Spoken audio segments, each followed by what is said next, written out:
Le territoire que nous appelons Cameroun aujourd'hui est notre terre, notre maison commune.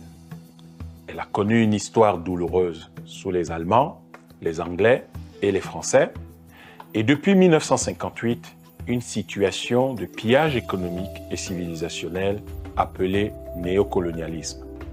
En 1948, il y a 77 ans, un groupe de jeunes gens de ce territoire a réclamé pour la première fois en Afrique dite française l'indépendance de leur pays. Leurs leaders historiques, des gens qui venaient de tout le Cameroun, Rouben Oumiobe, Félix Roland Moumié et Ernest Ouandjé, furent assassinés et des myriades de militants, de sympathisants et de simples habitants du Cameroun furent froidement massacrés par l'armée coloniale. En vous confirmant ma candidature à la présidence de la République du Cameroun, je m'incline devant la mémoire de ces aînés et vous demande de conclure leur combat cette année par une victoire nette et historique. L'UPC fut interdite le 13 juillet 1955 alors qu'elle s'était engagée dans les élections législatives qui approchaient. Depuis lors, notre pays vit une longue transition néocoloniale à laquelle vous devez mettre fin cette année, car elle a suspendu la liberté, l'indépendance et la souveraineté des Camerounais. Dans le Cameroun de 2025, près de 40% de nos concitoyens vivent dans la pauvreté.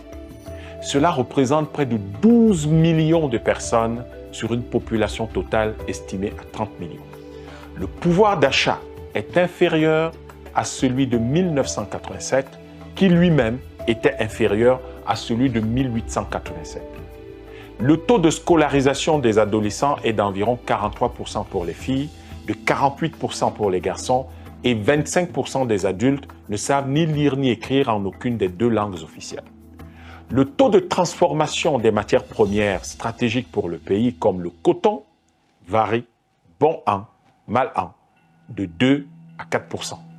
Celui du cacao est autour de 20%, déclaré mais pas vérifié. Celui du café est si insignifiant qu'il n'est même pas qualifiable en pourcentage, etc. Le secteur minier contribue pour moins de 1% au PIB. Le secteur manufacturier représente probablement un peu plus de 5% du PIB. L'agroalimentaire monte à près de 20% du PIB, mais sans impact sur l'agriculture vivrière. Le pays n'a pas de monnaie et ipso facto, pas de politique économique. Le taux de croissance était de 3,5% en 2024, alors que le